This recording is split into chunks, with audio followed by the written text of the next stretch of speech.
certain anti-Trump ads are making him so upset that he's now calling for them to be illegal.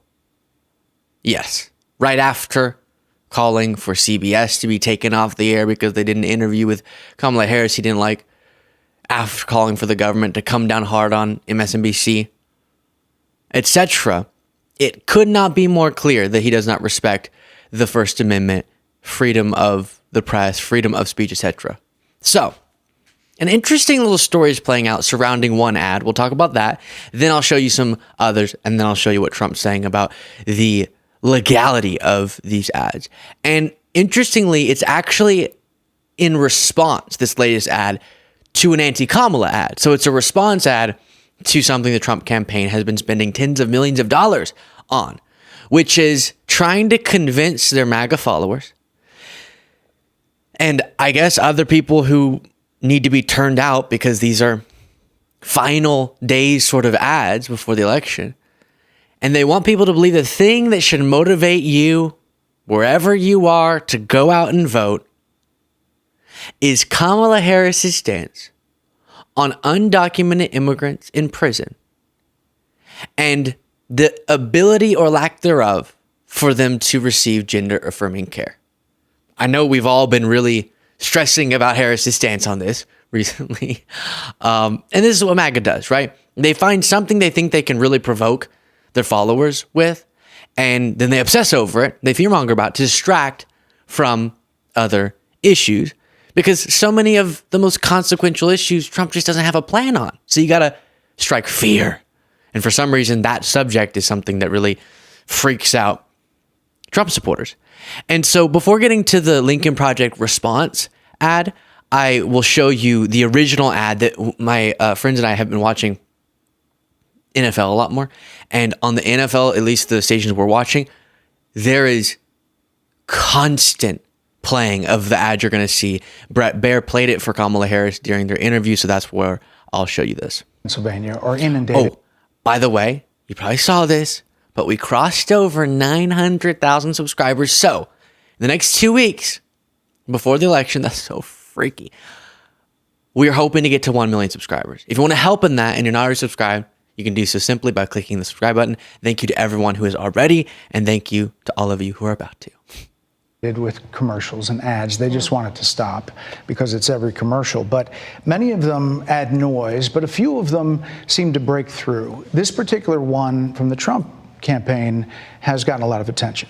Kamala supports taxpayer-funded sex changes for prisoners. Surgery.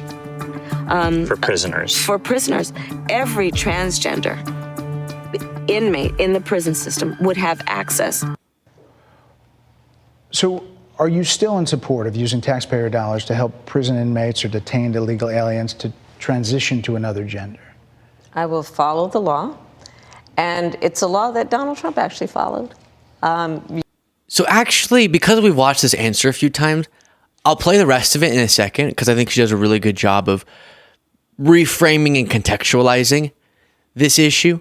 But first, let's play the Lincoln Project ad, because what she brings up is I'm going to follow the law that's already written in federal law, and I'm going to abide by the same rules that Trump abided by. Have you seen this ad? Donald Trump is spending millions attacking Kamala Harris on a desperate lie. Taxpayer-funded sex changes for prisoners and illegal aliens is a Trump administration policy.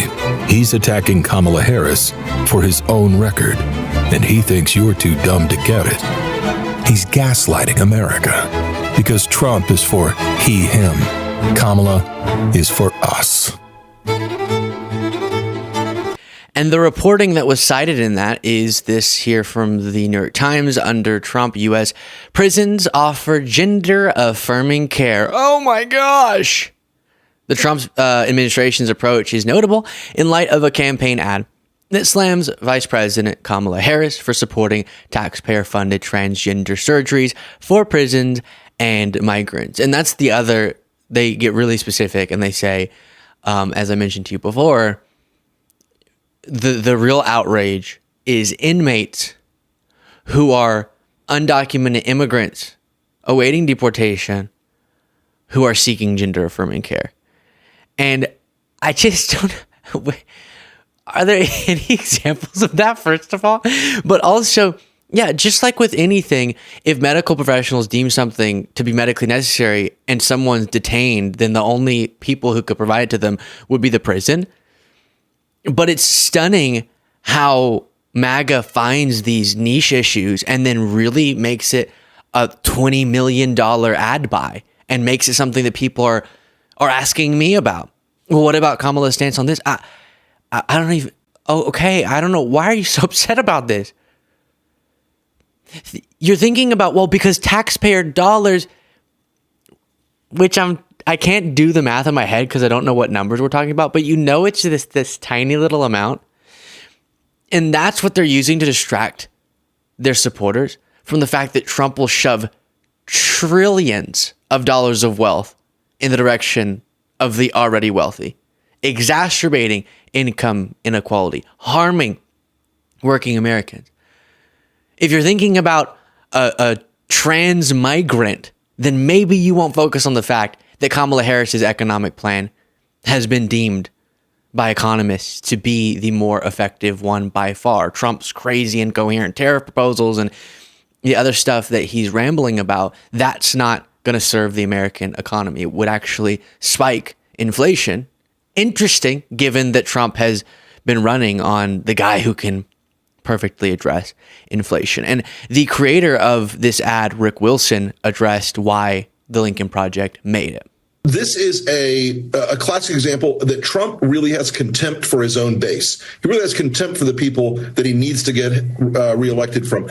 And this ad is meant to show, in a way that only the Lincoln Project probably would do, that this guy is he's gaslighting, he's lying to his own people. He's got contempt for them. This was his policy, his Bureau of Prisons policy. And you and I know that Donald Trump would drop an executive order at the drop of a hat on any issue, never did a thing about this. Never talked about it, never made it a big deal. This was Donald Trump's policy, and he's trying to lie to people and say it's Kamala Harris's policy. And it's one more absurdity in a chain of absurdities, trying to stoke up fear on the Republican base with a lie. And, that's really basically all that's left with in this campaign. There's a reason they're narrowcasting these things, Simone, into a very tight audience. They're spending $30 million or so to talk to the bro vote and to talk to the evangelical vote because they are particularly susceptible to the culture war messaging. This has nothing to do with economic growth or prosperity, nothing to do with improving people's lives. This has to do with opening up their closet of imaginary demons and scaring the hell out of a part of their base. That's a perfect phrase. Opening up their closet of imaginary demons. The closet of imaginary demons serves the Republican Party so well because their followers are so afraid of those imaginary demons that, while I don't like using this term about the issues we're facing, they don't focus on the real demons, right? But again, that's not a term I would use. With something that is not a scale problem. The scale of this problem is very de minimis, but they want people to think there are millions of people getting sex changes in your schools and Donald Trump lying about this stuff every day. It really does show, again, a combination of desperation to get their base revved up and contempt for the rest of America and for their base, because he knows this is a policy he established. This is a policy that he was pursuing. And he could have done something about it. Well, he may not know it particularly. He's so out of it these days. But we are seeing I think, sort of a death twitch of the way the Republicans used to run. It used to be about taxes and defense and big picture issues. And now it's about, again, these things in their catalog of imaginary demons. Exactly right. And the question has to be asked, why? Well, because if they can focus on the imaginary stuff, the very real stuff won't be focused on by their followers. CNN reports nearly 2 years after Texas's 6-week abortion ban, more infants are dying. They told us they cared about being pro-life, but some 2,200 infants died in Texas in 2022, an increase of 227 deaths, or 11.5% over the previous year. And this is reversing a nearly decade-long decline. And so we've seen this the infant mortality rate spiking in states that have implemented these draconian abortion bans. We've seen the care that women are getting be crushed and lives ruined. So focus on this myth that Trump's created that people are going into schools and coming out having some operation done. Because then maybe you won't focus on those devastating stats. Moving on from that ad, let me show you a couple more ads, and I'll show you Trump wanting these ads to be taken off the air. And this is from Vote Vets, an organization of veterans who created this ad. Hollywood called him a master of the air. To me, he was just my dad. 6 days after Pearl Harbor, Harry Crosby enlisted in the Army Air Corps to stop fascism across that ocean behind me. Dad was lead navigator for the bloody 100th Bomb Group, 8th Air Force. But at war's end, he'd flown 32 combat missions. Of the 140 airmen he deployed with, all but 3 were killed or captured. These are the men Donald Trump calls suckers and losers, the men he fought with and loved. My dad hated war, but he hated racism, anti-Semitism, and fascism even more. And he'd be horrified to see fascism raising its head in America today. Donald Trump's got a playbook to get around the Constitution, Congress, and the courts to destroy our democracy. And the checks and balances we've had, relied on in the past, are gone. He talks about installing MAGA loyalists at the top of our military to go after anyone who disagrees with him. Those he labels vermin and the enemy within. He talks about serial numbers for immigrants and mass detention camps. We've seen the likes of that before. It's everything the greatest generation fought to defeat. Listen to the people who were with him last time and won't be around to stop him again. Trump's defense secretary warns, Trump is a threat to democracy as we know it. Trump's chief of staff says Trump has nothing but contempt for the Constitution and the rule of law. Trump's top general calls him fascist to the core, the most dangerous person to this country. Even J.D. Vance got it right the first time when he called. And you know those quotes as well. I think while there are so many strong points to bring up when you're trying to get through to someone, I maybe not because they're all deep state. But I think let's really talk about those examples. Mark Esper, Mark Milley, John Kelly. Are you really saying that in the case of John Kelly, a general served Trump as chief of staff, longest serving chief of staff, and he's saying Trump hates the rule of law? Mark Milley spending his entire life serving this country in the military, rising to be the chairman of the Joint Chief of Staff, tip top of military leadership, and then saying this guy's a fascist. Mark Esper, who was Trump's defense secretary, saying Trump's a threat to democracy. How does that not get through to the followers of Trump? I really do not know.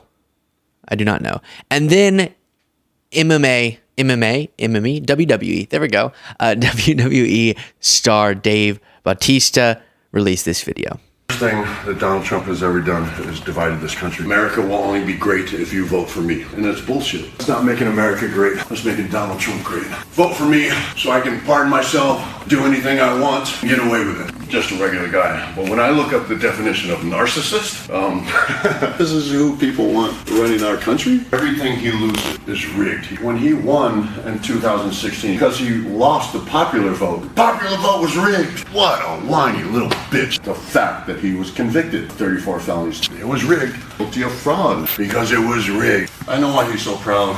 Turning over Roe versus Wade, and the reason is because he's a massive piece of shit. This dude got laughed out of the United Nations. That says a lot. It's gotta be the system's rigged. I hate Taylor Swift in all capital letters. What's more American than Taylor Swift? Nobody. Talking about Governor Whitmer, he was asking for federal help. He wouldn't return her phone call because she hurt his feelings. Can you think of anything more un-American? Shit all over Obamacare, promising that any week release his health care plan. Next week, we're gonna have something very shortly. It's like nothing you've ever seen, except it never fucking came. We love our country so much, stop fucking shitting on it. I'm like Ali right now. Make America great, let's stop all this hate.